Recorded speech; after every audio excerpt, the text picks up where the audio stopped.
যারা ভিডিওটি দেখছেন চ্যানেলটিকে সাবস্ক্রাইব করে যাবেন। ভারতে টার্গেট করা হচ্ছে শেখ হাসিনাকে, ফেঁসে যাচ্ছেন ইউনূস। ভারতে গত সোমবার যে হামলাটি করা হয়েছিল সেই হামলাতে বাংলাদেশের যোগ রয়েছে, এমনটি কিন্তু মন্তব্য করেছেন বা এমন তথ্যই জানান দিচ্ছে ভারতের শীর্ষ গোয়েন্দা সংস্থাগুলো। যারা এই হামলায় যুক্ত ছিল তাদের মধ্য থেকে দুজনকে কিন্তু গ্রেপ্তার করেছে ভারতীয় গোয়েন্দা সংস্থা। পরবর্তীতে তাদের জিজ্ঞাসাবাদে যে তথ্য বেরিয়ে এসেছে তা বেশ অবাক করার মতো। সেখানে পাওয়া তথ্য অনুযায়ী ভারতে সেই হামলার সাথে বাংলাদেশের যোগ রয়েছে, এমনটিই কিন্তু তারা মন্তব্য করেছেন।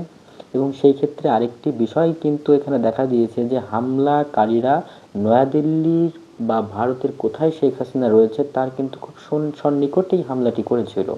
তো এখানে স্পষ্টভাবে কিন্তু ভারতীয় গোয়েন্দা সংস্থা বলছে যে শেখ হাসিনাকেই টার্গেট করা হচ্ছে ভারতে হামলার পরবর্তীতে যখন পাকিস্তানকে এই বিষয়ে সন্দেহ করা হয় বা সন্দেহের তালিকায় রাখা হয়, তার ঠিক 24 ঘন্টার মধ্যেই কিন্তু পাকিস্তানের ইসলামাবাদে একটি হামলা করা হয়। অন্তর্বর্তীকালীন সরকারের যে গ্রামীণ ব্যাংক রয়েছে স্যার ইউনূসের, সেই গ্রামীণ ব্যাংকের সামনে কিন্তু একটি ককটেল বিস্ফোরণ করা হয়।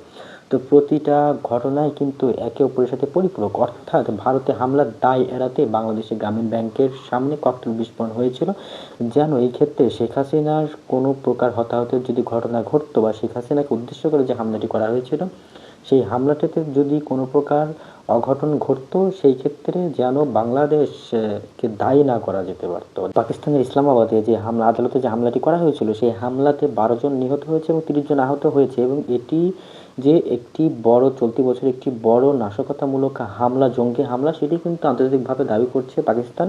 তবে এই ক্ষেত্রে তারা আরও দাবি করছে যে ভারত তালেবান সরকার অর্থাৎ আফগানিস্তানের সাথে যোগাযোগ করে তালেবান রেজিমের মাধ্যমে এই হামলাটি পাকিস্তানে চালিয়েছে, এবং এই পরিকল্পনা মাফিক আরও বড় হামলা চালানোর একটি পরিকল্পনা কিন্তু রয়েছে ভারত সরকারের। তবে সবথেকে অবাক করার মতো বিষয় হচ্ছে দিল্লিতে যেদিন হামলা করা হয়েছিল, দিল্লি হামলা এবং ওই একই দিনে তার কিছুটা কয়েক ঘন্টার ব্যবধানে বাংলাদেশের গ্রামীণ ব্যাংকের সামনে যে ককটেল বিস্ফোরণটা হয়েছিল সেটি কিন্তু একই সূত্রে গাঁথা, এমনটি মন্তব্য করেছেন বাংলাদেশের সাবেক প্রধানমন্ত্রী ভারতে অবস্থানরত শেখ হাসিনা। তিনি কিন্তু দিল্লি বিস্ফোরণের সেই বিষয়টিতে শোক প্রকাশ করতে গিয়ে এমন একটি মন্তব্য করে বসেন, এবং পরবর্তীতে দেখা যায় যে দিল্লি শীর্ষ গোয়েন্দা সংস্থাগুলো কিন্তু তদন্তে এমনই একটি তথ্য উঠে এসেছে যে বাংলাদেশের অন্তর্বর্তীকালীন সরকারের যে জঙ্গিমূলক পরিকল্পনা, সেই পরিকল্পনারই একটি অংশ ছিল শেখ হাসিনাকে হত্যা করা ভারতের মাটিতে।